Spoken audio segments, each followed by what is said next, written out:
Seguimos.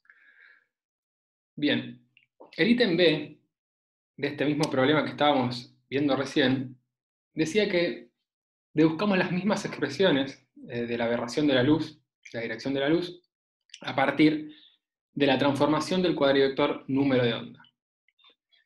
Bueno, obviamente me lo salteé porque vi que no lo habían visto y vamos a encararlo entonces un poco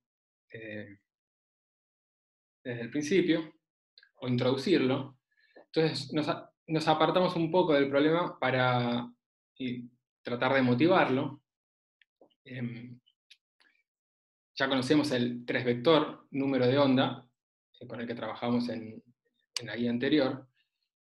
Y la pregunta que nos hacemos es cuál debería ser el cuadrivector que exprese la cinemática de la radiación electromagnética, es decir, que contenga la información de la velocidad de la luz. Entonces, para eso podemos guiarnos a partir de lo que ya conocemos. Por ejemplo, podemos pensar en ondas planas para tratar de motivarlo. Un poco, por suerte, llegaron a ver campos y transformaciones de los campos. No vamos a entrar en eso todavía, pero digamos que en el sistema S tenemos un campo eléctrico dado por esa expresión que está ahí, la típica expresión que usábamos en la guía 6. Es decir, la parte real de alguna amplitud es 0, que es un 3 vector, con una parte oscilatoria, dada por la expresión compleja de siempre, ahí a la i omega t menos k por x, donde ese k es el 3 vector número de onda, y esa x es la parte espacial del vector posición, omega es la frecuencia angular como siempre, y en el sistema S', entonces tendremos una expresión análoga, o sea, de la misma manera, como pretendemos siempre en física, vamos a escribir las cosas análogamente, con alguna transformación que corresponda para relacionar las cosas, pero bueno, tendremos un campo eléctrico E', digamos, escrito de esa manera que está ahí. Entonces, voy a hacer primero la declaración a partir de la definición del vector posición, como lo teníamos definido, o sea, como este x mu, con componente 0 o temporal c por t y componentes espaciales dadas por el 3 vector posición espacial. Vamos a definir, o nos vamos a animar a definir, un cuadrivector número de onda, que vamos a llamar Kmu. Va a ser un cuadrivector, va a tener estas entradas que están acá, componente 0, va a estar dada por omega sobre c, y la componente espacial, los componentes 1, 2 y 3, van a estar dadas por el vector espacial número de onda, como lo conocíamos, o como lo referíamos siempre en la guía anterior, de forma tal que lo que queda en el argumento de la fase oscilatoria, en estas expresiones de acá, representa el producto escalar entre estos dos cuadrivectores y sea un invariante. Es decir, lo que nos está quedando en estos exponentes oscilatorios es lo que podemos escribir como el producto interno o producto escalar entre el cuadrivector K y el cuadrivector X posición. Acá ya están puestos en sus formas, bueno, contravariante para el K y covariante para el X, pero ese es el producto escalar entre contravariantes y covariantes, que si le suben el índice al covariante, a partir de la métrica les queda la definición del producto entre vectores a partir del tensor métrico, ¿no es cierto? Y bueno, como vieron, como ya saben, como vieron hoy, quizás, y como repasamos recién, el producto escalar lo que nos da es un invariante entre sistemas de referencia inerciales, así que este producto hecho en el sistema S va a ser igual al producto hecho en el sistema S', de forma tal que podamos escribir los vectores campo eléctricos de esta manera, dejando un invariante, como es este producto K por X, en la fase. Entonces la pregunta es, bueno, me convenzo con esto de que necesito fases, que en la fase aparezca un invariante. Bueno, quizás no es muy convincente dicho así nomás, ¿no? Entonces veamos Veamos un poco cómo motivarlo a esto. Hay muchas formas de hacerlo, desde distintos... bueno, se puede presentar el vector Camus también desde como simplemente una definición y ver que las cosas van cerrando, que aparecen los invariantes donde tienen que aparecer, que tienen que transformar como tienen que transformar, etcétera, etcétera. Pero veamos un pequeño experimento para ver este requisito de que la fase no cambie según se mida desde un sistema inercial u otro, como para motivarlo. Entonces pensamos en el siguiente argumento: si pensamos a las crestas positivas o negativas de la onda plana, la que estábamos escribiendo recién, como pulsos discretos de una señal electromagnética emitidas por una fuente dada, los observadores fijos a dos sistemas inerciales de referencia distintos deben medir la misma cantidad de pulsos o crestas, en este sentido de las ondas planas, en el siguiente experimento. Entonces, vamos a tomar dos sistemas inerciales, S y S', con S' moviéndose con velocidad v en x, lo puse acá, respecto a S, de forma tal que a un tiempo t igual a t' igual a 0, para estos sistemas S y S', un observador O' que está fijo al origen de S', pasa por el origen de S, desde donde también en ese mismo instante se emite un pulso en S, se emite un pulso en la dirección de X. Estaba leyendo y mal. O sea, esto que vamos a llamar un pulso, esto que llamamos un pulso va a estar representado por la cresta de la onda plana, como decíamos recién. Tenemos dos sistemas, S y S'. S' se mueve en X respecto a S. O' es un observador que está en el origen de S', o sea, se mueve también con esta velocidad v en X respecto a S. Y en el origen de S hay una fuente que emite ondas planas o, análogamente, pulsos de radiación. Hicimos también, como habíamos hecho antes, coincidir a t igual 0 igual a t', los orígenes de S y S', y en ese mismo instante se emite el primer pulso. Entonces, antes de seguir leyendo el otro, déjenme mostrarles este esquema como para que no caiga todo de golpe. Este sería un diagrama espacio-temporal para el sistema S, donde estamos representando en el eje horizontal a la coordenada X, en el eje vertical a la coordenada C por T. El observador O' se puede pensar como una partícula o un viajero que está viajando a velocidad v hacia los X positivos, es decir, viaja de esta manera, es decir, avanza en X hacia los positivos y avanza en el tiempo, según lo ve el observador, perdón, según lo mide un sistema S. No sé si se ve bien, pero O', la trayectoria o la línea de mundo, como se le suele llamar, o línea de universo del observador O', es esta línea punteada en color gris muy clarito que se ve acá de fondo. Eso está marcando la trayectoria de un observador a velocidad constante, ¿no es cierto? O sea, a medida que transcurre el tiempo, lo que avanza es siempre lo mismo en la dirección X. Por eso, o sea, uno puede calcular la velocidad de este observador O' a partir de hacer X dividido T. O sea, esa va a ser la velocidad v de este observador O' respecto a este sistema S. Cuando el observador O' pasa por el origen del sistema S, que es este punto que está acá, se emite un primer pulso, o sea, se activa esta onda plana con una cresta. Ese primer pulso es registrado por el observador O', porque justo pasa por ahí cuando se emite, o sea, lo ve, salen de ese punto al mismo tiempo. Bueno, ese pulso es lo que está representado con esta línea punteada en rojo, que sería el viaje de esta onda electromagnética que salió a t igual 0 en el sistema S. Y como es radiación, bueno, su velocidad tiene que ser la velocidad de la luz, es decir, la pendiente de esto es de 45 grados en este sistema.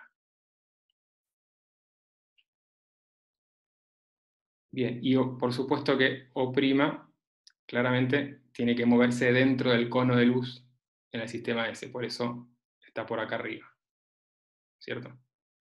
Por ejemplo, si tuviéramos un observador fijo en el origen de S, bueno, la trayectoria de ese observador sería por acá. Particularmente, esta va a ser la trayectoria del pulso emisor, del dispositivo emisor. El dispositivo que emite luz va a estar acá clavado, es decir, en el tiempo va a avanzar en esta dirección. Bien. Y además, vamos a tener un observador que llame O, que está en reposo en S, pero en la posición X igual a X sub O. Es este que está marcado acá, es un observador en reposo, por eso no se mueve en X, está en reposo en S, solo avanza en el tiempo, con esta línea punteada en gris, y está clavado acá en la posición X sub O. Particularmente, ese observador va a medir el mismo pulso, este pulso inicial que describíamos recién, en un tiempo t1 que lo podemos calcular como x o dividido c la velocidad de la luz. Este tiempo t1 es el tiempo t1 que mide el observador O, que está en reposo en el sistema S, por eso es el tiempo que él mide coincide con el tiempo coordenado del sistema S, ¿no? Porque está en reposo en ese sistema. Y el cálculo, bueno, es como siempre, ¿no? Distancia dividido velocidad. La velocidad de la luz es c, entonces le llegará en un tiempo t1 que corresponde a esta coordenada c por t1 acá. Esto estaría alineado con este punto donde lo recibe.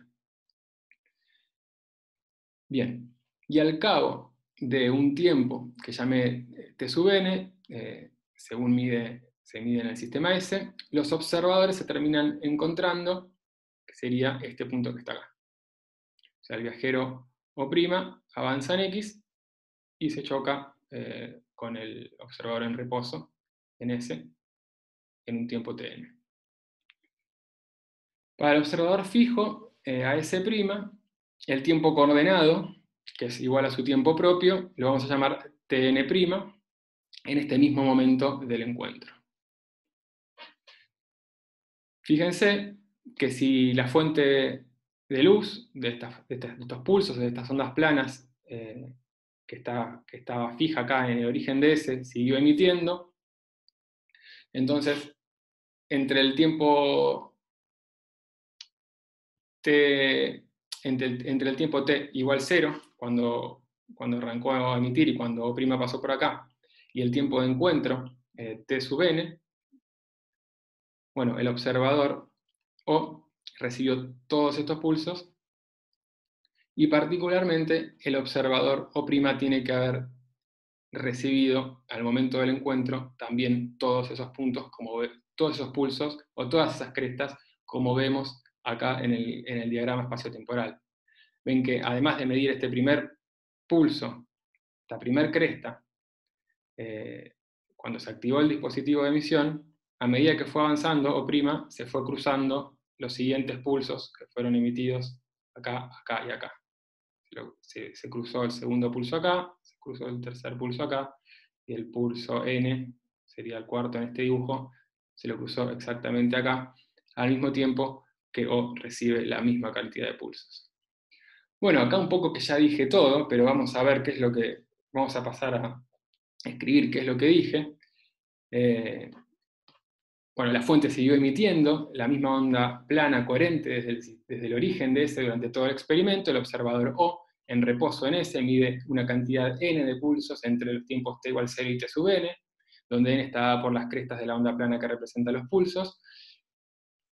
Y ese t sub n lo podemos representar según la fase de la onda plana, de la siguiente manera. O sea, si esta es la fase, lo que está en el argumento de la exponencial de la onda plana, es decir, omega por t sub n menos k por x sub o, la posición del observador O, la cantidad de crestas, ya sea positivas o negativas, va a ser cuando esa fase, que le estamos pensando como un coseno, la fase de un coseno, sea un número entero de veces pi. Entonces, la cantidad de crestas va a estar dada por este número n. Escribimos n-1 de forma tal que cuando ponemos n igual a 1, tenemos la llegada del primer pulso. Fíjense que cuando ponemos n igual a 1 acá, esto les queda igual a 0. Entonces podemos despejar, por ejemplo, que t1 es igual a k por xo dividido omega, es decir, lo que nos queda es xo sobre c, es precisamente lo que dijimos recién esquemáticamente. Donde, bueno, acá se lee directamente, ¿no?, la velocidad de fase de la onda plana. Y análogamente para el observador O' en el reposo, en su sistema S', que viaja con velocidad vista desde S igual a B, mide una cantidad n' de pulsos entre los tiempos t' igual a 0 y t' sub n, que es el del encuentro, donde el n' está dado análogamente a partir de su fase, a partir de la fase que tienen las ondas planas en su sistema S', que habíamos escrito así, antes de definir cualquier cosa, simplemente escribiendo la onda plana como siempre. Y de forma tal que, bueno, podemos chequear, por ejemplo, si ponemos n' igual a 1, es decir, el primer pulso que registra es en t' sub 1 igual a 0, como habíamos dicho, ¿no? O sea, sale desde el punto, en t' igual a 0, se emitía el primer pulso, de forma que estamos contando bien la cantidad n' de pulsos que mide el observador O'. Esto fue un poco escribido, cuantificar lo que contamos, lo que dijimos recién acá, en este diagrama. Y entonces finalmente, si a un tiempo tn medido desde S, los observadores se encuentran, o equivalentemente en t'n medido desde S', o sea, los observadores van a coincidir también en el mismo lugar, porque el encuentro se da en ese evento, entonces necesariamente tienen que haber recibido la misma cantidad de pulsos, n igual a n', que es el conteo que hicimos recién también visualmente, en ese diagrama, y por lo tanto, igualando n igual a n', nos queda exactamente que las fases tienen que ser iguales. Esto está escrito para este experimento en particular, pero lo podemos hacer para posiciones y tiempos arbitrarios o generales, por eso somos libres de hacer el experimento mental para el tipo de onda que queramos, en la dirección que queramos, y para las posiciones que queramos o que elijamos, de forma tal que podemos generalizar a que esto que está acá tiene que ser igual a esto que está acá en cualquier sistema de referencia inercial, lo cual nos convence, a partir de que t y x forman un cuadrivector, de que lo otro que está contraído con esas componentes de t y x también tiene que ser un cuadrivector, como para poder multiplicarse entre sí y generar este invariante que estamos definiendo como k por x para esa fase que tiene que ser siempre la misma. Bueno, esto fue todo un apéndice para motivar la estructura de este cuadrivector de onda Camus. Es un lindo experimento también para, de paso, hacer algo con diagramas espaciotemporales que, como les conté, es algo que nos estamos salteando un poquito en la práctica de esta materia, en esta modalidad. Y bueno, definir entonces este objeto que tenemos acá como un cuadrivector. ¿Alguna duda con este experimento, con la motivación o con la definición? Sí, ¿por qué T1' es 0? T1' es 0 porque yo elegí que fuera así, ¿no? Y tenía que hacer el experimento de la manera más sencilla posible, y acordate que lo que dijimos es que el observador O' pasa por el punto donde está el emisor del pulso, en t' igual a 0, y que además en ese momento en el sistema S, t es igual a 0. O sea, elegimos el origen de los tiempos, o sea, lo tenemos que elegir para definir los sistemas inerciales, y además elegí que el observador O' se encuentre en el origen de S' que está pasando por el origen de S en el tiempo t' igual a 0. Entonces el primer pulso que mide el observador O' está exactamente en t' igual a 0. Es toda una lección. Está bien, gracias. Se puede ver rápido del dibujito, pero no deja de ser una lección que hicimos para representar este experimento.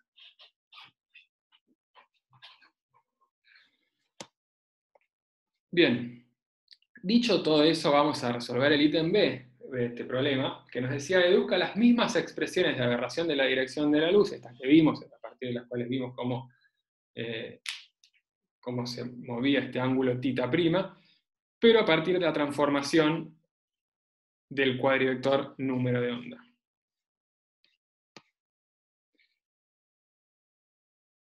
Entonces, escribamos, mejor dicho, las componentes de Camus en el sistema S y en el sistema S'. En el sistema S, bueno, ese Camus vendrá dado por una componente 0, como dijimos recién, que es omega sobre C, y una componente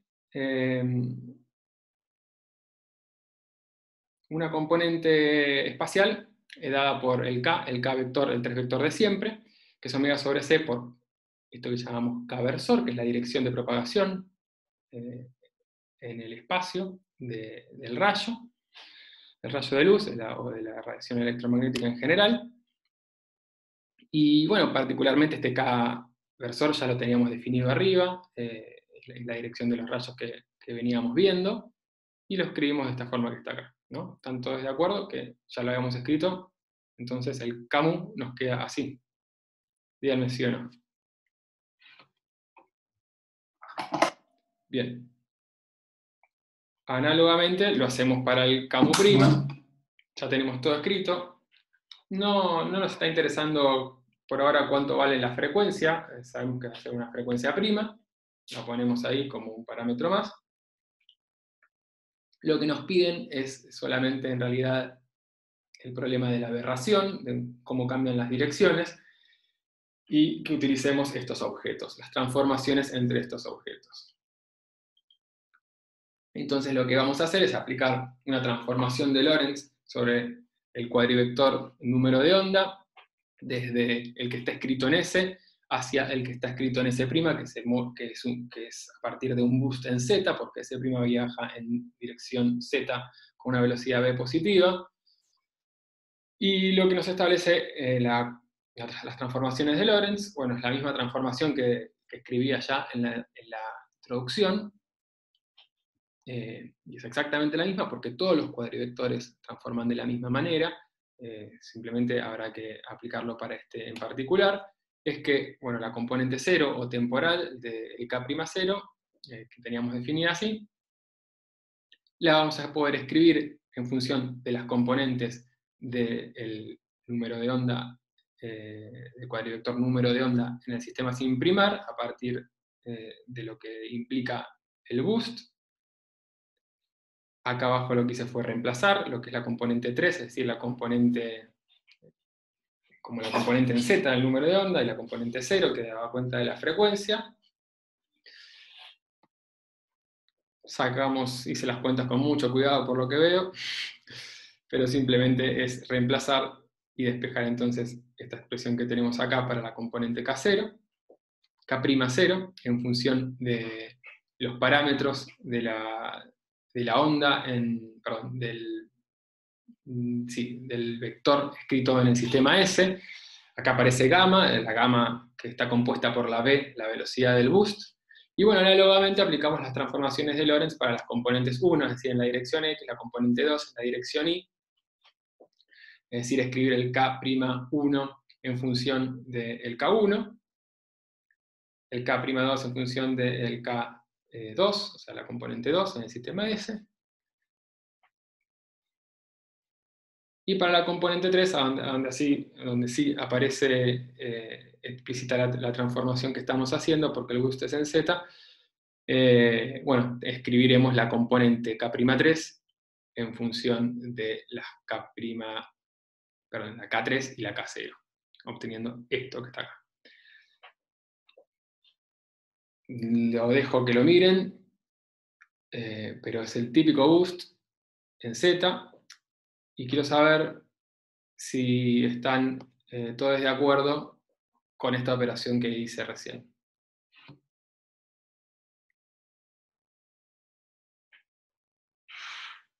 Bien, lo que hicimos es simplemente escribir cómo se escriben las componentes de un cuadrivector en un sistema primado respecto de un sistema sin primar, es decir, entre dos sistemas inerciales a partir de que la relación entre esos sistemas inerciales es la de un boost en Z.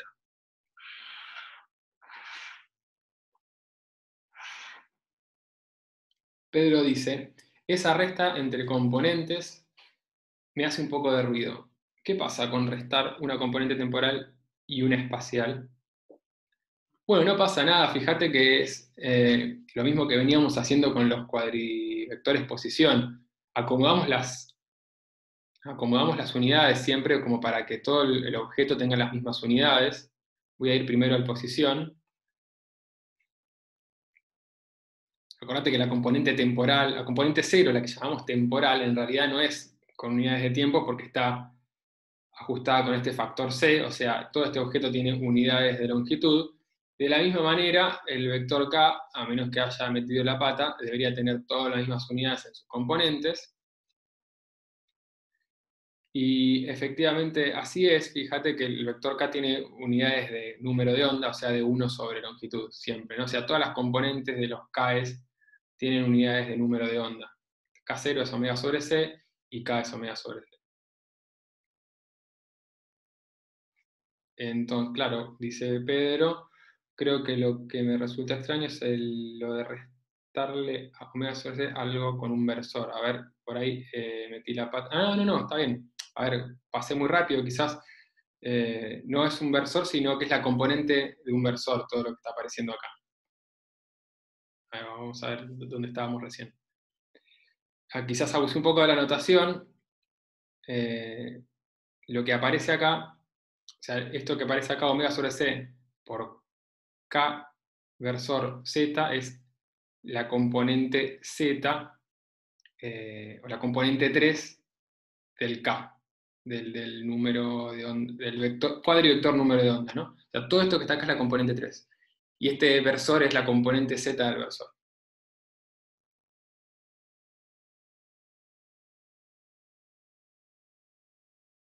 Bien.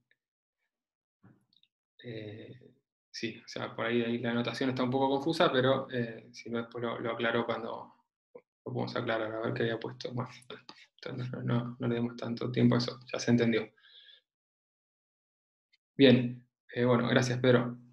Vamos entonces tenemos la transformación, tenemos cada componente, perdón, cómo transforma, podemos escribir el cuadrivector número de onda del sistema S', entonces reuniendo todas esas componentes, lo que hice acá fue reunir todo lo que calculamos recién, de una forma conveniente. Fíjense que lo que hice es sacar todo esto de factor común como para que me quede un 1 en la componente 0 del cuadrivector. Fíjate que si vos dejás un 1 en la componente 0, estamos acá,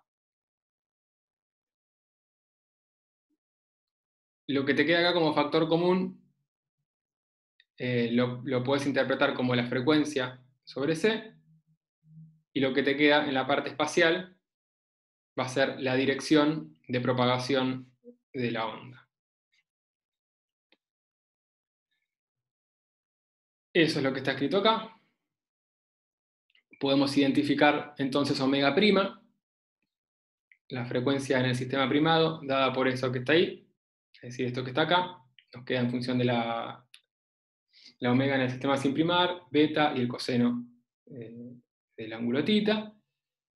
Y la dirección del vector de onda K' versor en S', entonces, bueno, será a partir de leer y reemplazar esto que está de esto que está acá y reemplazar lo que vale cada una de estas componentes en el sistema sin primar, bueno, esto que está acá.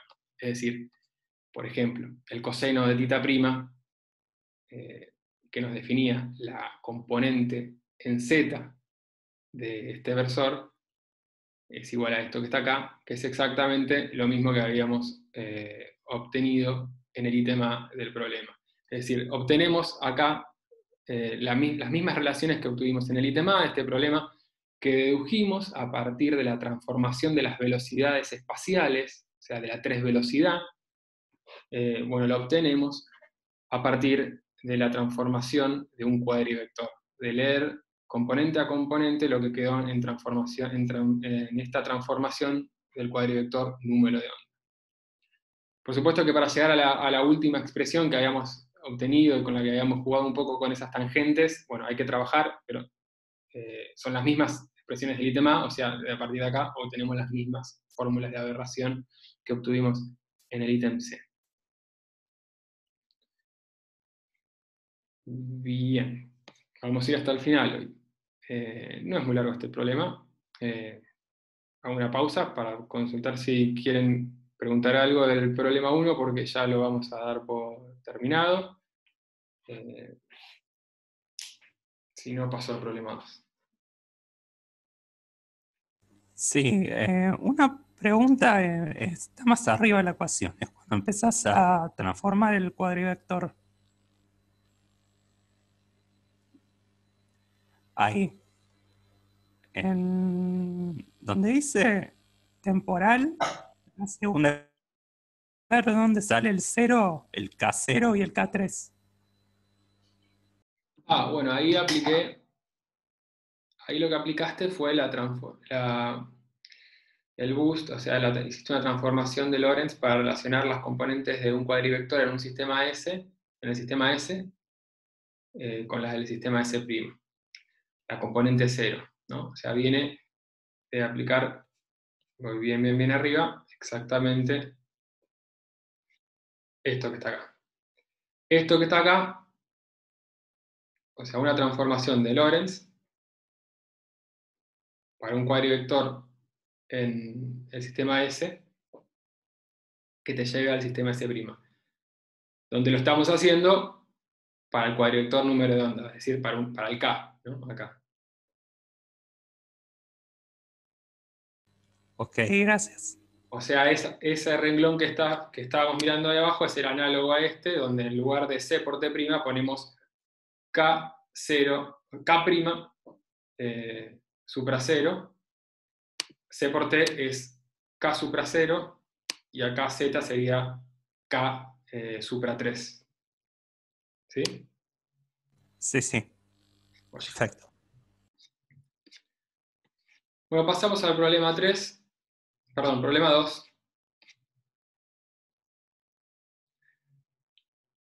El problema 2 dice lo siguiente. Sobre un espejo plano que se mueve con velocidad v, paralela a su normal, incide luz con frecuencia omega sub i, con un ángulo de incidencia θ sub i, como muestra la figura. Este es el esquema. Tenemos una onda plana con esta frecuencia omega sub i, incidiendo con este ángulo, sobre un espejo que a la vez se está moviendo. Lo que nos pide, primero, es que encontremos la relación entre el ángulo de incidencia y el ángulo de reflexión en este sistema, en donde vemos que el espejo se mueve con velocidad v. Y bueno, y que analicemos el caso límite de la velocidad muy pequeña y comparemos con el rebote de partículas no relativistas sobre una pared en movimiento. Bien, lo que vamos a tratar de hacer acá es aplicar un poco lo que ya hicimos, lo que ya desarrollamos en el problema anterior. Bueno, con la única salvedad de que tenemos que interpretar bien los ángulos según cómo lo estamos dibujando o cómo elijamos los sistemas de referencia. Yo voy a elegir que el espejo se mueve con velocidad v en z. O sea, este vector que está acá es paralelo al z versor. Entonces el espejo se está moviendo hacia los z positivos. Fíjense que a partir de ahí, si yo quiero utilizar las fórmulas que ya desarrollamos arriba, bueno, ya puedo identificar qué es cada cosa, pero si yo hubiera elegido el versor Z hacia la izquierda, bueno, serían otras cosas. O sea, habría seguramente un signo de diferencia en todos lados. Así que tengan cuidado con ese tema de los signos cuando quieran adaptar un problema a otro. Entonces, vamos a definir un sistema S, que es este sistema que ve al espejo moverse con V en Z. Entonces, según la convención que usamos en el problema 1, donde habíamos definido este ángulo θ desde el eje Z, para la onda incidente lo que tenemos que hacer es que el θ que teníamos antes sea pi menos θ sub i. Esto es, o sea, antes teníamos que θ estaba medido así,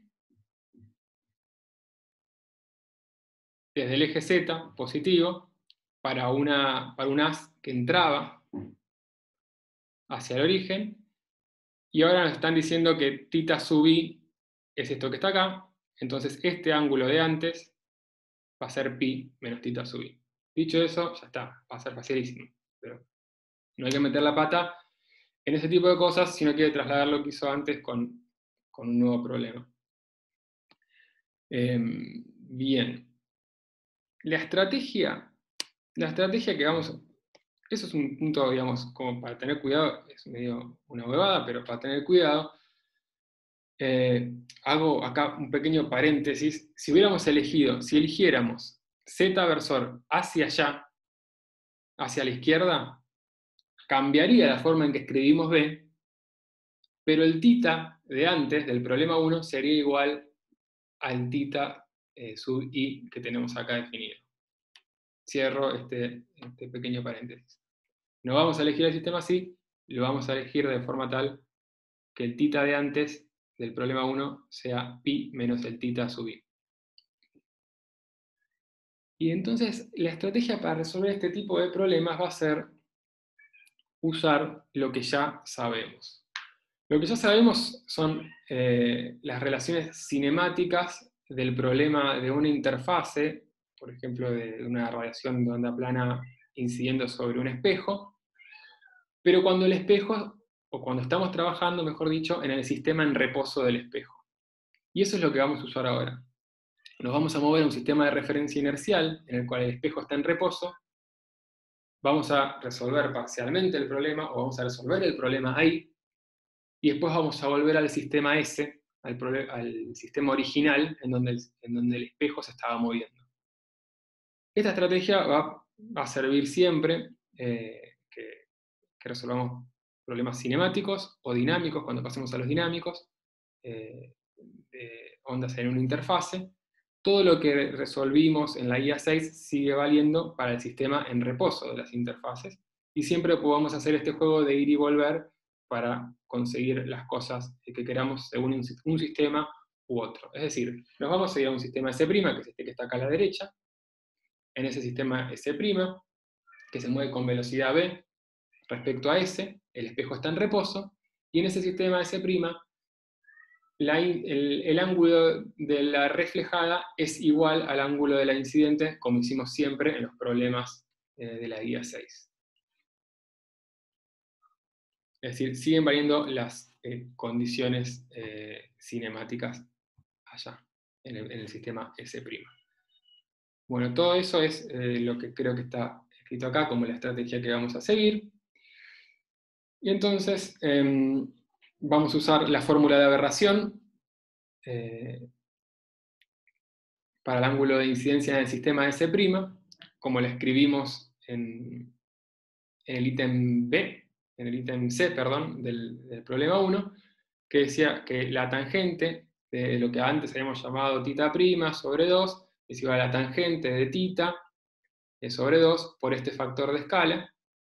Acá en lugar de θ, recuerden que estamos usando pi menos el θ definido de esta manera desde este lado, pero aplicamos exactamente la misma fórmula. Y bueno, podemos terminar de despejar algo un poco más legible a partir de esta propiedad. Esto es simplemente una propiedad general, de forma tal de obtener esta relación entre el θ' incidente y el θ incidente en el sistema S. En el sistema donde el espejo está en reposo, el ángulo incidente es igual al reflejado, es decir, en el sistema prima vale esto que está acá. Entonces tenemos el ángulo reflejado en el sistema S' y podemos aplicar la transformación inversa a lo que hicimos recién, es decir, ahora utilizando un parámetro beta', que va a ser menos el beta anterior, para volver al sistema S'. Es decir, ahora uno tendría que hacer un boost en menos v en z para ir de este sistema hacia este, pero como simplemente queremos aplicar fórmulas ya conocidas, voy a volver a aplicar esta fórmula de la aberración con las tangentes, pero cambiando beta por beta', donde beta' es menos beta. Es decir, todo lo que dicen estos dos renglones es lo siguiente.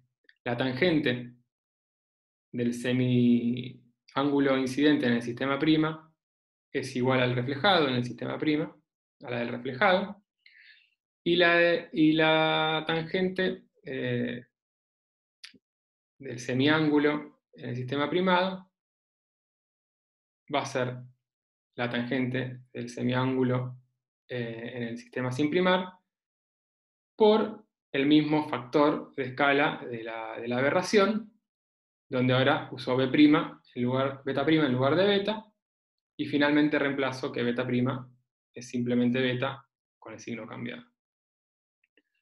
De ahí podemos despejar, y lo que obtenemos es esta relación entre los ángulos incidentes y reflejado en el sistema S, en el sistema original, donde el espejo está en movimiento. Bien, o sea, lo que hicimos fue reemplazar esto que está acá arriba, acá, y despejar. Fíjense que ahora el factor de escala que aparece está sin la raíz. Particularmente si desarrollamos, como nos decía en el ítem, en el enunciado, para betas muy pequeños, nos queda algo con esta pinta. Y lo que vemos es que si esta velocidad efectivamente es positiva, como estamos asumiendo, o sea, la velocidad del espejo V siempre la definimos positiva, lo que tenemos es que el ángulo reflejado, visto a partir de esta fórmula, es mayor, a partir de este factor positivo, que el ángulo incidente, si el espejo efectivamente se aleja, y si el espejo se acercara, es decir, si tomáramos una V negativa, el ángulo reflejado es menor al incidente, exactamente igual como uno esperaría para el rebote de partículas sobre una pared móvil. Es decir, si uno lanza partículas frente a una pared, hacia una pared que se aleja, bueno, en el rebote, el ángulo del rebote va a ser menor, y si uno lanza partículas frente a una pared que se acerca, bueno, el ángulo del rebote va a ser mayor a partir de la transferencia del impulso, ¿no? Entonces, en ese sentido, la intuición era exactamente lo que tiene que dar, y bueno, eso ayuda un poco también a guiarnos dentro de la novedad, digamos, que involucra todas estas transformaciones. Bueno, y por último, nos dice que encontremos la frecuencia de la onda reflejada. Tarde. Dice que encuentre la frecuencia de la onda reflejada, que para incidencia normal analicemos cuánto vale, bla, bla, bla. Comparemos con un flujo de partículas de la misma manera.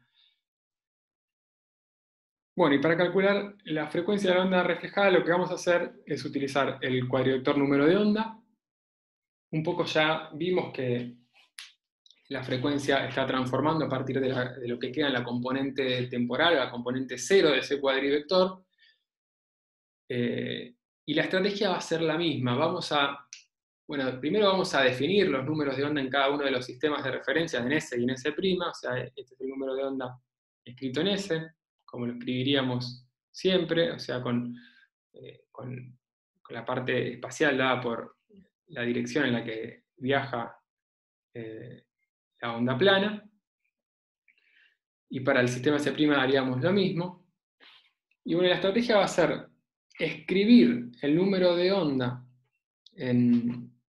La estrategia va a ser la misma de recién, perdón. O sea, en el sistema en donde el espejo está en reposo, siguen valiendo las relaciones cinemáticas que conocemos de la guía 6, o sea, vale la ley de Snell, como explicamos recién en el ítem A, y también vale que la onda reflejada tiene la misma frecuencia que la onda incidente. Entonces nos vamos a trasladar al sistema S' para utilizar estas relaciones cinemáticas que conocemos.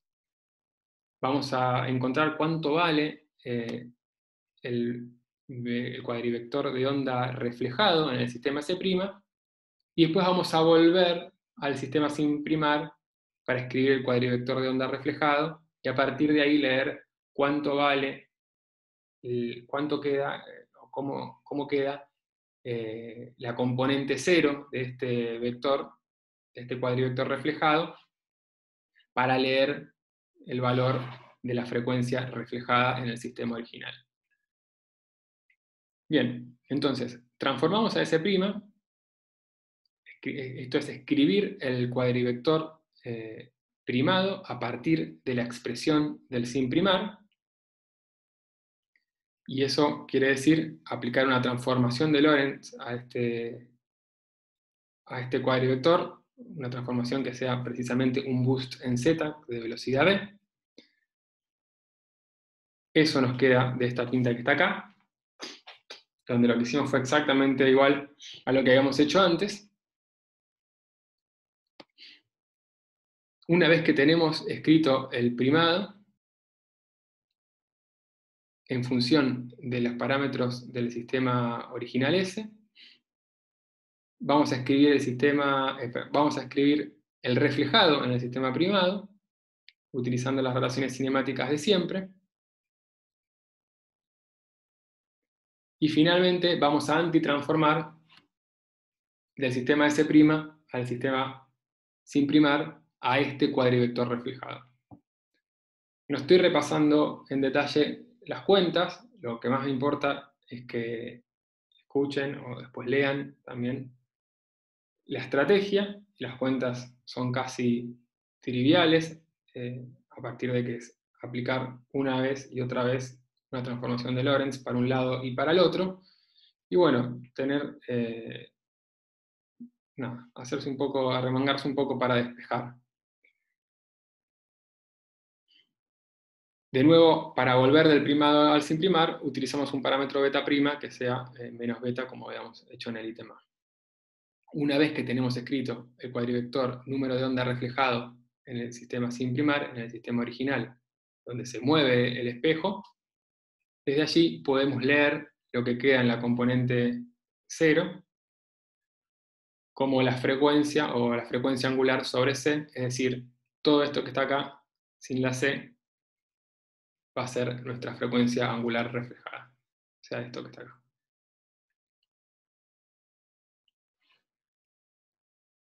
¿Están de acuerdo con la descripción de la estrategia que utilizamos en esta parte B para llegar a este despeje? Díganme si sí o si no.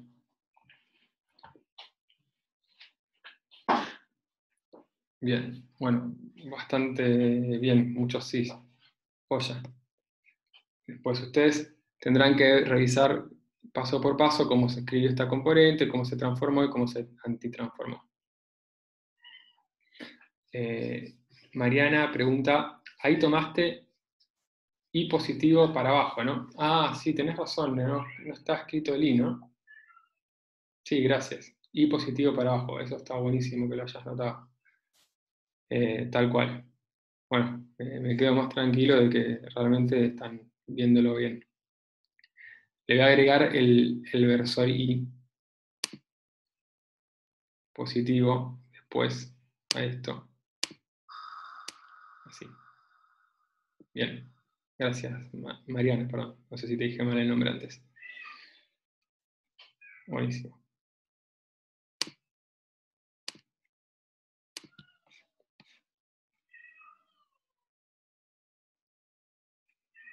Para definir los X ahí los puedes tomar como te convenga, sí, sí, como vos quieras. Sí, sí, hay un gatito pidiendo atención. Sí. En realidad solo quiere salir.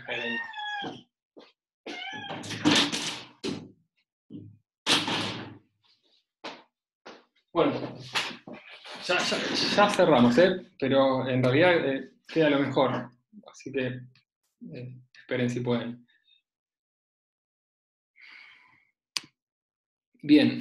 En la parte, por otro lado, en la parte espacial, lo que obtenemos es de nuevo la relación entre los ángulos reflejados y el de incidencia. O sea, lo mismo que dedujimos en el ítem A, lo podemos ver desde este ítem B, solo que en el ítem A usamos como machete las fórmulas que ya habíamos desarrollado en el problema 1, y obviamente le falta un poco de trabajo para poder despejar la misma fórmula de aberración, pero digamos, uno podría leer los ángulos, la relación entre el ángulo reflejado y el de incidencia en el sistema S a partir de lo que les quedó acá, de la dirección de cómo se esté reflejado. O sea, eso está bueno porque, a ver, digamos, no se tienen ni que acordar las fórmulas de aberración de memoria, ni ir a buscarlas y aplicarlas correctamente en su sistema de referencia, sino que transformando cuadrivectores uno puede, digamos, ir directamente a resolver todo el problema desde cero, con el sistema de referencias que se le ocurra, sin pensar en problemas previos. Y bueno, algo de lo que nos pedía era, el problema es que analizáramos un poco esta fórmula. Yo voy a ir directamente a un caso sencillo para hacerlo rápido y veamos lo que nos está diciendo. Vamos a ir al caso de incidencia normal, o sea, incidimos con θ i igual a 0, entonces lo que nos está diciendo es que la frecuencia reflejada es igual a la frecuencia incidente por este factor de acá. Fíjense que si además desarrollamos para beta pequeño, para leerlo igual ya se lee desde ahí, podemos ver que la frecuencia de la onda reflejada en el sistema original, donde se mueve el espejo hacia la derecha, es el de la incidente, por esto que está acá, que es menor a 1, es decir, si B es positiva, esto es menor a 1, es decir, que tenemos menor frecuencia, es decir, que tenemos menor energía en la onda reflejada que en la incidente en el sistema S original. Y de nuevo, esto que estamos viendo, en este caso límite o simplificado, pero que también lo podemos leer desde acá en un caso más general, se asemeja a lo que uno esperaría para un flujo de partículas rebotando contra una pared o para una partícula rebotando contra una pared móvil. Es decir, si la pared se aleja, devuelve el rebote con menos energía. Si la pared se acerca, o sea, va hacia el choque, devuelve la partícula con más energía. Ya lo habíamos un poco mencionado antes, pero bueno, esto es lo que se denomina el efecto Doppler relativista, a partir de cómo se corren las frecuencias a partir de los sistemas de referencia inerciales en cuestión. Y precisamente habíamos visto, a ver dónde lo habíamos visto, más allá del rebote, perdón, en el problema 1 ya habíamos obtenido esta expresión que está acá, que expresa con precisión, digamos, el efecto Doppler relativista entre dos sistemas inerciales que se mueven a una velocidad, en este caso a una velocidad v en dirección z y con el ángulo θ como lo definimos en el problema 1. Vean que, o noten que van a encontrar esta expresión que se suele denominar como efecto Doppler relativista a partir del corrimiento que generan las frecuencias, quizás con un signo cambiado acá, y eso se debe a cómo están definiendo el ángulo θ en cuestión. Entonces tengan cuidado si van a aplicar las fórmulas sin pensar, porque van a tener que ver que estén definiendo el ángulo θ de la misma manera que lo definimos para obtener esta fórmula que está acá. Y voy a ser un poco redundante, ¿no? Me voy a ir arriba en el problema 1, ¿no? Estoy de nuevo en el problema 1. Acá definimos el θ de esta manera para un rayo que entra.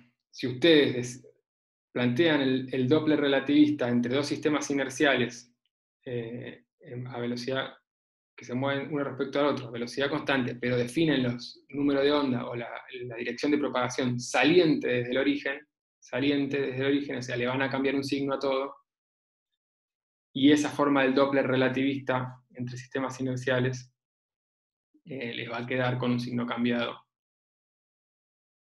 acá.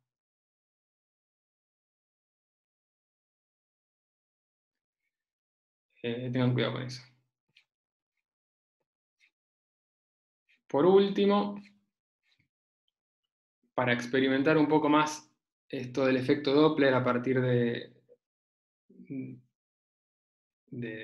la velocidad de un sistema, o sí, el movimiento relativo entre dos sistemas, y también el efecto de aberración relativista, de cómo cambia la dirección en la que uno percibe la luz.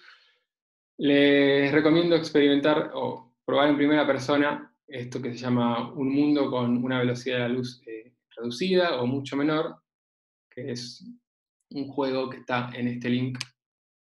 Y bueno, si se quedan, ahora lo activo, ya sé que son las 10 menos 2, pero bueno, si lo quieren ver, lo puedo activar y se los muestro.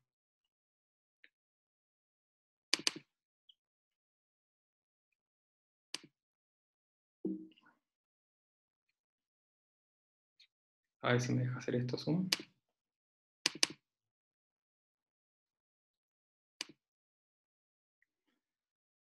¿Ven una aplicación en la pantalla?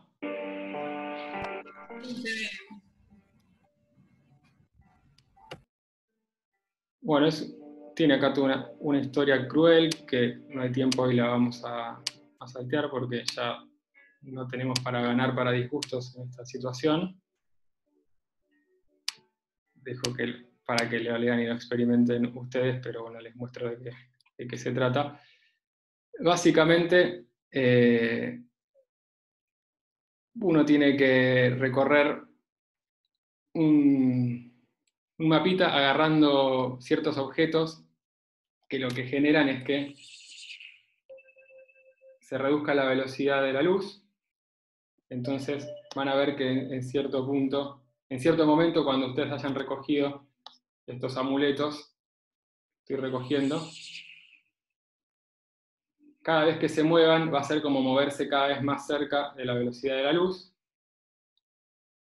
Acá están mis habilidades para manejar un jueguito. Y entonces van a empezar a ver el corrimiento de las frecuencias, van a ver cómo empiezan a percibir, por ejemplo, si se aceleran, si se mueven a una velocidad acercándose a una fuente, van a ver que de pronto empiezan a percibir la radiación infrarroja, porque se les va a aumentar la frecuencia de esa radiación, y la van a empezar a ver, es decir, ahora van a ver que hay personas por ahí moviéndose, o no sé si personas, pero sujetes que radian en el infrarrojo, porque están a cierta temperatura, y van a empezar a percibirlos a partir de su temperatura, o sea, van a empezar a ver el infrarrojo cuando se acerquen a ellos, a partir de que ustedes se están moviendo cada vez más cerca que la velocidad de la luz, porque la velocidad de la luz se reduce cuando ustedes recogen las pelotitas estas.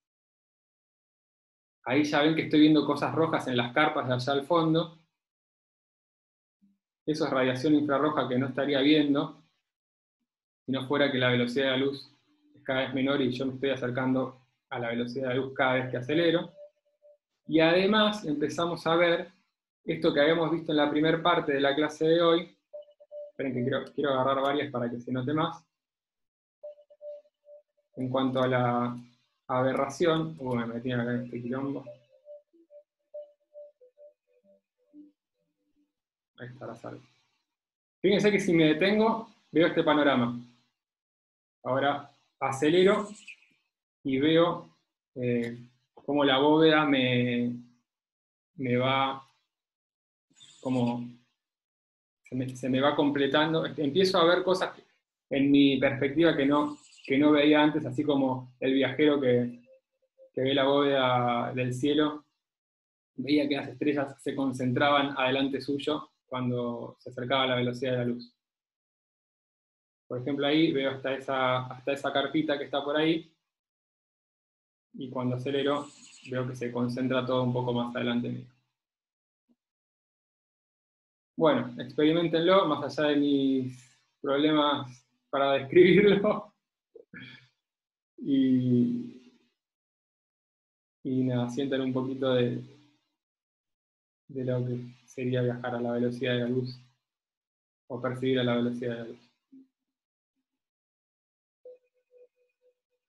Ahí abajo también hay un espectro que nos indica cuánto ampliamos nuestra percepción de la radiación electromagnética a medida que aceleramos. Y ahora voy a ir para atrás, y ahí genero el efecto inverso. Bueno, eso es todo.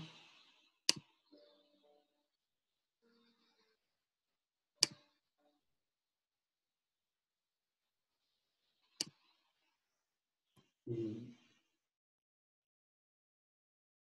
cortamos acá.